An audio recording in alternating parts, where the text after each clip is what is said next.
2018 সালে নিয়োগ পরীক্ষায় ব্যাপক অনিয়ম দুর্নীতি হয়েছে। 2018 সালে 8 নং অনুচ্ছেদে উল্লেখ ছিল শূন্য পদের বিপরীতে নিয়োগ দেওয়া হবে, কিন্তু 2019 সালের 24শে ডিসেম্বর ফলাফল প্রকাশিত হওয়ার ঠিক 4 দিন পরে জাতীয় সংসদে তৎকালীন প্রতিমন্ত্রী জনাব জাকির হোসেন বলেছিলেন প্রাথমিকে এখনও 28,000 শূন্যপদ রয়েছে। তাহলে আমাদের দাবি ছিল যে 8 নং অনুচ্ছেদকে কেন ভায়োলেশন করা হলো? 8 নং অনুচ্ছেদে স্পষ্ট উল্লেখ ছিল যে শূন্যপদের বিপরীতে নিয়োগ দেওয়া হবে।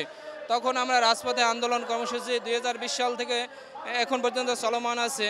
2020 সালে তখন একটা ফ্যাসিজমের প্রথা ছিল, যার কারণে আমাদের ন্যায্য দাবি দেওয়াগুলো মানা হয়নি। যখন 5ই আগস্টের পর একটা পট পরিবর্তনের পরে আমরা এই প্রেস ক্লাবে 26শে নভেম্বর মানববন্ধন কর্মসূচি করি। তারই ধারাবাহিকতায় আমরা বিভিন্ন দপ্তরে প্রধান উপদেষ্টা, প্রাথমিক গণশিক্ষা উপদেষ্টা, প্রাথমিক গণশিক্ষা সচিব, জনপ্রশাসন সচিব, জনপ্রশাসন উপদেষ্টা, ডাক ও টেলিযোগাযোগ উপদেষ্টা, সমস্ত উপদেষ্টা বরাবর, সচিব বরাবর স্মারকলিপি প্রদান করি। তারপরে তারা আমাদের কোনো সুচিন্তিত মতামত দেননি। তার পরিপ্রেক্ষিতে আমরা 26শে জানুয়ারি 2025 প্রাথমিক গণশিক্ষা অধিদপ্তরের সামনে মানববন্ধন কর্মসূচি পালন করি।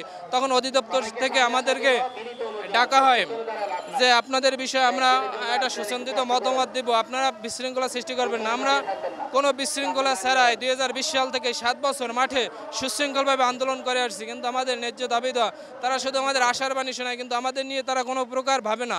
যখন আমরা 1 মাস পরে অধিদপ্তরে গেলাম যে স্যার আমাদের নিয়ে আপনারা কী ভাবছেন, তখন বলছে আপনাদের এটা হবে না, আপনারা এটা নিয়ে আর সময় নষ্ট না করে আমরা নতুন নিয়োগ দিব। আমরা জনপ্রশাসন মন্ত্রণালয় অলরেডি নিয়োগ অনুমোদনের জন্য পাঠাইছি, অনুমোদন পেলে আমরা নতুন নিয়োগ দেব। তাহলে তারা আমাদেরকে কেন মিথ্যা আশ্বাস দিল? কেন আমাদেরকে এই 7টা বছর আমরা রাস্তায় রাস্তায় বিভিন্ন জায়গায় মানববন্ধন কর্মসূচি, বিভিন্ন সামাজিক কাজে অংশগ্রহণ করেছি, আমাদেরকে কেন এই সময়টা তারা নষ্ট করলো? আমাদেরকে তারা আগে বলতো যে না আপনাদের এটা আসলে সম্ভব না, এখন 7 বছর পরে বলে এটা আপনাদের সম্ভব না। তাহলে এর মূল কারণ কি? আমাদের ডিজিএফআই রিপোর্ট আছে, এনএসআই রিপোর্ট আছে, পুলিশের গোয়েন্দা শাখার রিপোর্ট আছে যে এদেরকে নিয়োগ দেওয়া হোক, এদেরকে এর জন্য সুপারিশ করছে তারা, কিন্তু কোন অশুভ শক্তির কারণে আমাদের নিয়োগ প্রক্রিয়া আসলে স্থগিত হয়ে আছে, আমরা এটা কর্তৃপক্ষের কাছে জানতে চাই।